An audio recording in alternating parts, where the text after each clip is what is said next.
So I'm put a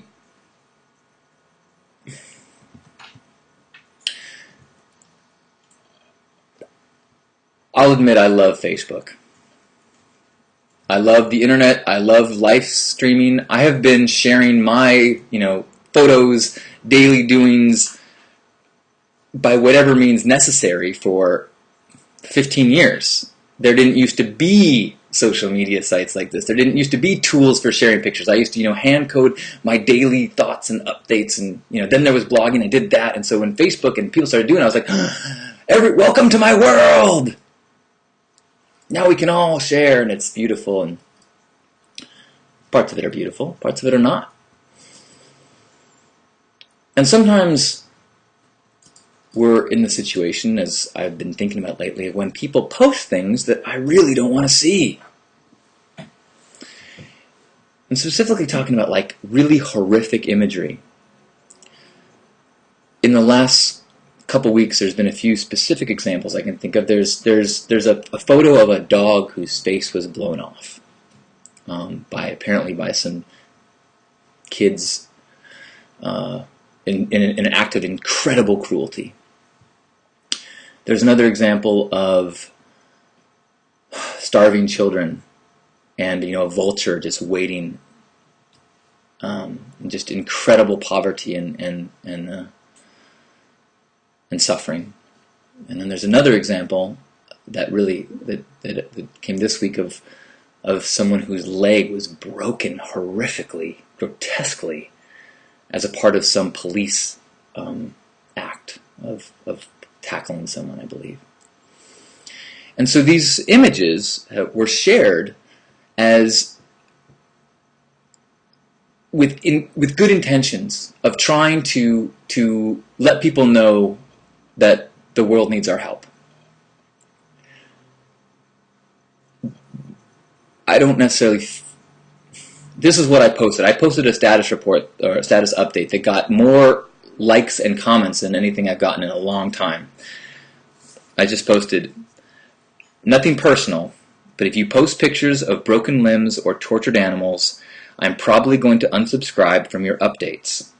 I recognize that you may think that sharing a shocking picture is a form of activism, but it is not. Do something inspiring and then tell me about it.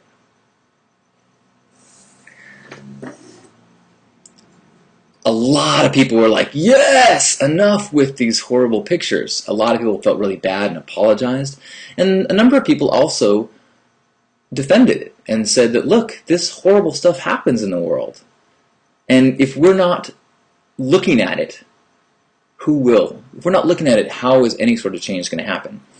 And I really think that that's a valid perspective. And one of the reasons why I tried to start the phrase with, look, it's nothing personal. But what I wanted to spend a little bit of time and just clarify why this is something that rings true for me and why I still stand by that statement. I think that the world does need attention to the darkness. I find when I see a picture like that, I am rapidly ripped from my headspace into one of real negative vibration, real like pain or ickiness or ugh. And on one level, these situations are tiny examples, like the dog with his face blown off. Is this a situation that's happening a lot in the world? Is this something that my neighborhood and the world that I'm a part of, that I should be making sure that people are not blowing up dogs? I don't think so. I think this is just a single example that was so horrific, and this picture was so scarring that it made people feel like they had to do something to stop it. So they shared it. And in doing so, feel like I'm letting people know that this cannot happen. I don't think that the world works in that way, that you make things that cannot happen. I think the world works in that you move the dial in the direction towards what you want better. Last week I talked all about this, about being led by love as opposed to being, away from fear. And that is the that is what works for me. For some people, that picture might be what gets them to get off the couch and do it. And that's kind of what I was trying to say is, look, if these pictures are making you go take action, then tell me about the action you did. Tell me that you saw a picture that was so horrible that then you went and did this. And, you know, if you want to give me the ability to go look at that picture, fine. But just kind of saying, like, how dare you go on with your day while this is happening? It's like, well, I don't believe that if there is suffering in the world, that my purpose is to join in that vibration of suffering and then trying to lift out of it. I believe that my purpose is to resonate at a vibration of joy and then spread that joy. And part of doing that is pulling suffering and reducing suffering from that place. I honestly believe, I have faith, and I believe that turning a blind eye to that picture of starving children does not make that situation any worse. As long as I am trying to adjust the dial. I'm not sure if this isn't coming out as...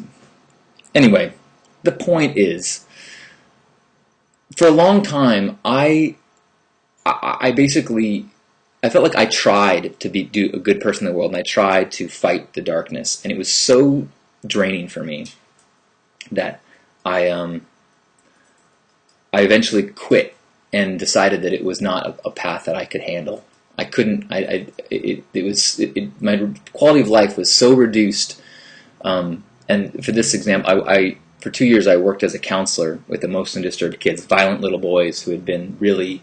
They were so damaged by their parents that I viewed their parents as murderers, because these kids, the chance of them having a normal life, was gone. I mean, for most of them. Most of the kids I worked with over 2 years, I saw almost no change. You know, the kid that tried to stab me my first day tried to stab me on my last day. The kid that spit in my face on my second day, you know, did he spit on me? Tried to bite me near my last week. You know, and so I had to have this faith during that whole thing that, well, by setting a good example, by trying to be, you know, this might be the only example they have of somebody who meets violence without violence. And so maybe 10 years from now, they will have this additional resource to lean on and have faith that maybe I made a difference. But it was so hard. And so for a long time, I stayed out of trying to fight the darkness of the world, until through this selfish process of figuring out, you know, how to be of joy and spread joy, that you could be of joy and spread joy, and while doing that, make a difference in the dark places. First Saturdays Help the Homeless is, to me, was this huge, like, oh my gosh, it can work. The theorem comes out.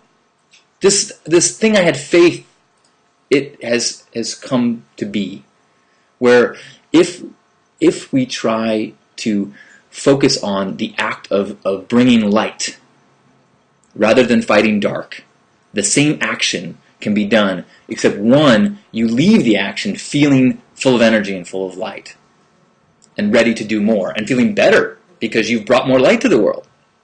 And I think that mentality can be done whether you are fighting animal cruelty, whether you're fighting starvation, whether you're fighting police brutality. Does it take, you know, is one more jarring to action than the other? I think so. But I'm not sure if that, for me, means it's any more effective. My instinct is to try to, like, whoa, no, that's not, don't want to be there. I had a cool experience this last weekend.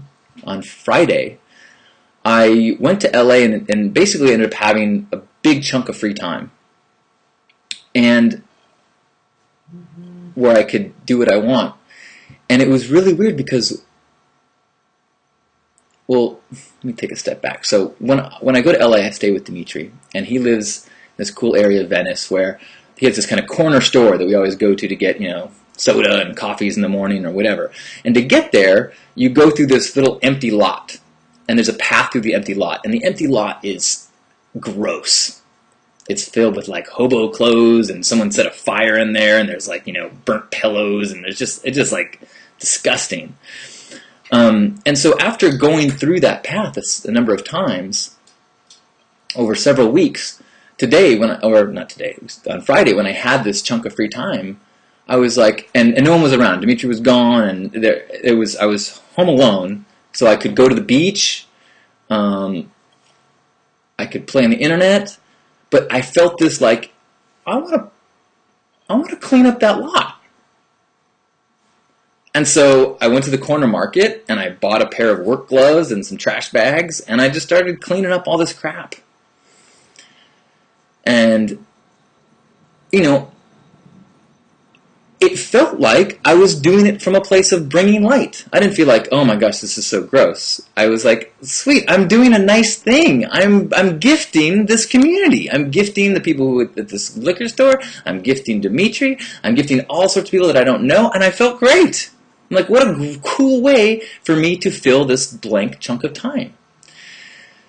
And I think that thought process in my mind is a product of me practicing that, being drawn towards light, trying to spread joy. And the end result was one of fighting something gross and dirty. That may be a very simple and small example in the grand scheme of things, but I think that's what I have faith in. That is what I believe to be a way to make real change in the world.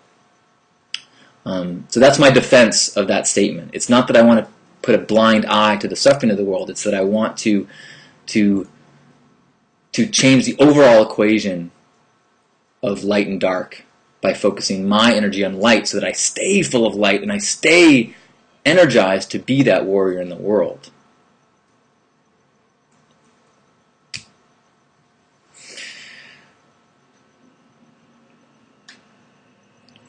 On some level, I recognize that dark fighters are needed. And it is important for some people to do the really hard things and to get down in the dirt. And I have to have faith, because I'm not there yet. I can't sit with mutilated animals and feel like I'm acting from a place of light. That is just too scarring. But I have to have faith that there are people that can do that.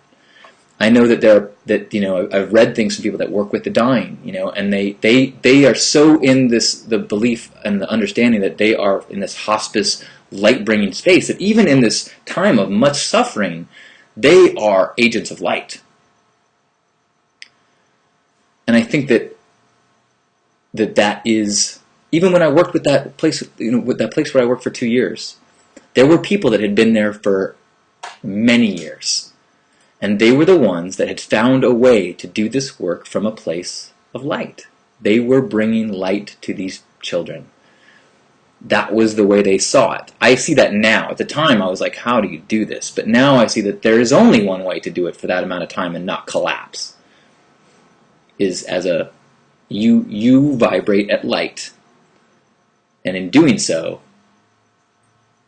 illuminate the dark.